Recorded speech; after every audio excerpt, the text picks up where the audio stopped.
আর পালাতে গিয়ে কারো কারো অবস্থা এমন হয়েছে, রশিদ সিলেটবাসী তাদেরকে কলা পাতায় শুয়ে দিচ্ছে।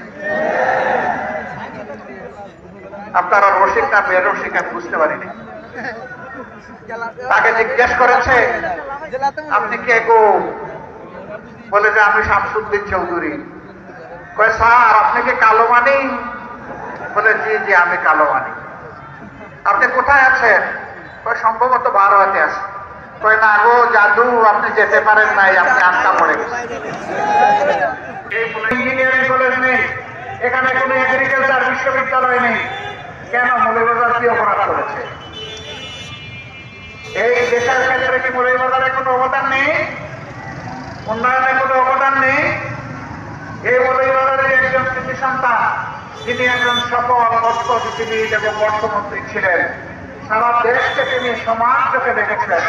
হয়তোবা নিজের এলাকার দিকে, সারা দেশকে তিনি সমান চোখে দেখেছেন। হয়তোবা নিজের এলাকার দিকে তিনি মনে করেছেন যে আমি যদি কিছু করি মানুষ বলবে যে সব আমার এলাকায় নিয়ে গেছি গোপালগঞ্জের মতো। তাকে শ্রদ্ধা জানাই। তিনি যা পেরেছেন করেছেন, আমাদেরকে রাস্তা দেখিয়েছেন। বর্তমান সরকারের কাছে আমাদের দাবি, আপনারা যদি এর থেকে আর একটি গুরুত্বপূর্ণ শিক্ষা প্রতিষ্ঠানের সিদ্ধান্ত নেন, সেটা যেন মৌলভীবাজার থেকে দিয়ে শুরু করেন। কমপক্ষে একটা দিয়ে শুরু করে একটা মেডিকেল কলেজ দেন, অথবা একটা ইউনিভার্সিটি দেন, অথবা একটা ইঞ্জিনিয়ারিং কলেজ দেন, অথবা একটা এগ্রিকালচার ইউনিভার্সিটি দেন।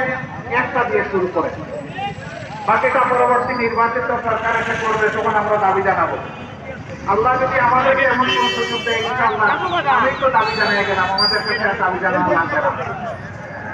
আর যদি অন্য কেউ রাষ্ট্র গঠনের সুযোগ পায়, আমরা তাদের কাছে দাবি উত্থাপন করবো আপনাদের। এই দাবি যখন কি এটা ন্যায্য পাওয়া, এটা আমাদেরকে দিতে হবে। বাংলাদেশের চা বাগানের সবথেকে বেশি সংখ্যা এখানে। আমাদের